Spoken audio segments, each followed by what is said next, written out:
Unlike the typical package you see me open, this package hasn't traveled across the world or made any great trips lately. As it turns out, it once did. Originally, this package came, well, actually as two packages, and from Japan. But just lately, this package made a much shorter trip from Virginia.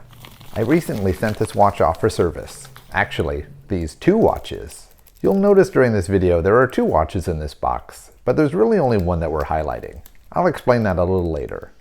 But what I have here is a pretty unique, just a little bit quirky, and definitely a pretty cool find, in my opinion. This is a pocket watch by Seiko.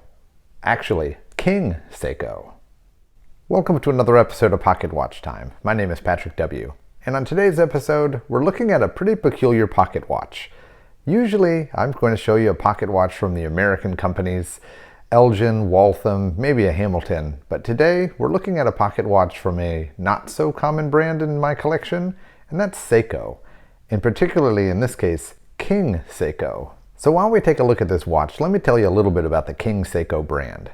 So Seiko, being the big umbrella company, has many parts. One of those parts turned out to be Grand Seiko, and another part that was in development was called King Seiko. And during their early stages, King Seiko and Grand Seiko were kind of at war with each other to find out who was going to be the best brand. And well, history tells us Grand Seiko won that war, but King Seiko still left its mark. So let's get back to the story of two watches. So being a pocket watch fan and also a Seiko fan, somehow I ran across these watches on the internet. I can't really tell you where I found them or how I found them. Just looking at the watches, I was kind of taken back because this is not the typical thing that Seiko does. Seiko's definitely made some normal railroad style pocket watches with more classic designs, more traditional designs. This group of watches is a big departure from Seiko. The watch that really caught my eye is the 5621-5020. This is the watch with the brown textured dial and the finely engraved case. Or as Hodinkee would call this, a meticulously engraved case. Yeah, you've probably seen a case like this before. There's a Grand Seiko in a limited edition platinum that had a purchase price of $80,000. It has a very similar case design in a wristwatch. Did this little pocket watch cost me 80 grand? Absolutely not. But it definitely comes from the same lineage, and I think that makes that pocket watch just a little bit cooler. But what I really liked about this particular version is just the color combination. I think the engraved case with the brown dial just really pops and just looks nice. I also found it to be very interesting that it comes with this little bit of a pocket fob. And what do I mean by that? Instead of coming with a full pocket watch chain, it comes with this tiny little chain that comes on this weight. And the purpose of this was to lay in your pocket like this, and then this little fob or flag sticks out the end, and the weight counterbalances the watch. You can then pull the watch out and check the time. I actually just went to a wedding this weekend and had the opportunity to wear this, so I'll show you in real life. But looking at this particular example, you can see the fine detail that they did. It doesn't mean that this other pocket watch isn't kind of cool, but it's just not as interesting as the first. And when I bought these two pocket watches individually, I originally bought the pocket watch with the brown dial. But this watch wasn't functioning, and so I bought the other one thinking I might need it for donor parts or as a donor movement. As it turns out, I was able to send it off to an absolute master of Seiko watchmaking in Virginia. And after disassembling both movements, he told me that actually both movements were completely salvageable. And so not only did I fix the watch that I actually wanted to keep, I had the watch that I don't like as much service because, well, maybe I'll find another dial for it. The dial that it has a stain on it, and that stain is underneath the undercoat. So unless I completely refinished the dial, it's stuck that way. So I guess it just gives me another project to look forward to. Looking for a 5621 dial. But so taking a general peek at the watch, it's just a beautiful little watch. The dial has such interesting texture, obviously the case has such interesting texture, and you put it all together into this interesting square shape. This watch screams the year that it was made, and that was in the 1970s. What surprises me the most though, being a 1970s watch, this watch was able to be serviced and actually is now losing 0 seconds a day. As I said, that's a master watchmaker. Usually at this point in the video, I might take the watch apart, open it up the back, and show you the movement running. But since this isn't a standard pocket watch movement, actually just a wristwatch movement put into a pocket watch case, this movement's a bit more particular. I don't really want to open this watch up and expose it to the elements, expose it to dust, debris, all the things that could slow it down and make it not run at losing 0 seconds a day. So instead I'll show you all the beautiful pictures that the master watchmaker sent me.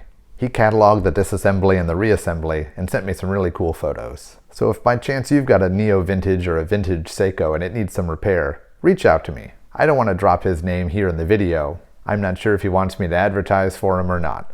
I don't think he needs the work. He's got about a 3-month waiting list before he'll even start your watch. But if you're serious about getting your vintage Seiko serviced, reach out to me and I'll give you his information.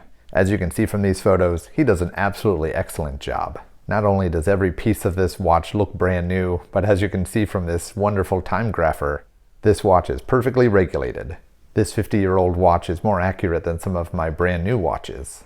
So when I received the watch, it came in this interesting and probably quite old box. Within the box, we obviously had the pocket watch, the fob and little chain, but underneath it there was actually a big string chain and a little leather protector that I guess you can put your pocket watch in.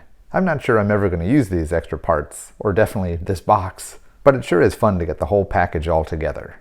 So there's one last piece of the puzzle that I haven't really talked about yet, and that's this case. Seiko, King Seiko, Grand Seiko, they don't make cases like this. And so this case was actually sent out for. And what's really odd about it is this has a Swiss hallmark on it. So this is actually a sterling silver case, so is the fob, and it has hallmarks for Switzerland. So not only does this case have a very interesting pocket watch movement, or actually a wristwatch movement in a pocket watch, but that movement was put inside a case that was manufactured in Switzerland. So I just thought that was really kind of interesting. Really an upscale find for a Seiko, and maybe that was part of King Seiko's climb up the echelon, was that they were trying to be better, cooler, more impressive than its other Seiko brethren. I'm not really sure, but definitely just kind of an interesting thing. So let me tell you a little bit about the 5621. This movement is actually a wristwatch movement, and it has a feature of a wristwatch movement that you don't regularly find in a pocket watch movement. It's an automatic. So of course it's stem wind, stem set, and you can do everything you do with a regular wristwatch, but this one also has a rotor and it's an automatic. I'm not sure if there's actually enough frictional force, centrifugal force, everything to allow this to work in your pocket. I'm not sure I'm ever going to be one to be able to prove that, but I think it's pretty interesting that it's actually an automatic pocket watch. That's not very common. So another interesting thing about this movement, in 1970 standards, this is considered a high beat movement. So in current standards, a 5 Hz movement is high beat. But back then, 4 Hz, or 28,800 beats per minute, well, that was a high beat movement. So not only is this a pretty cool movement, but I guess during the time, this was a pretty revolutionary movement. This movement was leading the way to become the new standard. So I hope you enjoyed this video on, well, my first King Seiko. I've got my eye on one King Seiko wristwatch out there, so maybe I'll add another King Seiko to the collection someday. But for now, I've got weird square pocket watches in my King Seiko collection. And as I said earlier, I just think it's really cool. The design on the case is really interesting. The brown dial just has a nice pop when it comes in compared to that case. And I think it's just really neat, the origin story of this King Seiko finding itself in a Switzerland-made sterling silver case. It's just an odd thing. And when it comes to collecting watches, I'm guilty. I like odd things. So if you've got any questions or comments about the watch, please leave them below, or just let me know if you like it. I'm guessing the jury is going to be about 50-50 on this. It's definitely a pretty polarizing design, so I can see how you'd either love it, or you might just absolutely hate it. Also, drop me a comment or send me an email if you want to get the information for that master watchmaker. And if you like a channel that just shows off some weird watches, well, hey, think about subscribing. So I hope you enjoyed learning about this little movement, the 5621, and particularly this model, the 5621-5020, what I consider probably the most unique King Seiko pocket watch. Thanks for watching. I'll catch you next week in a new episode. If you enjoyed this content, I'd really appreciate it if you'd subscribe to the channel. Please leave a like, or maybe even a comment or a question. The YouTube algorithm loves it when you do that, and it helps the channel. And speaking of helping the channel, I've got 2 avenues where you can donate to the channel. You can join right here on YouTube by becoming a YouTube member, or you can follow the link in the description and join my Patreon. Thank you, I really do appreciate it.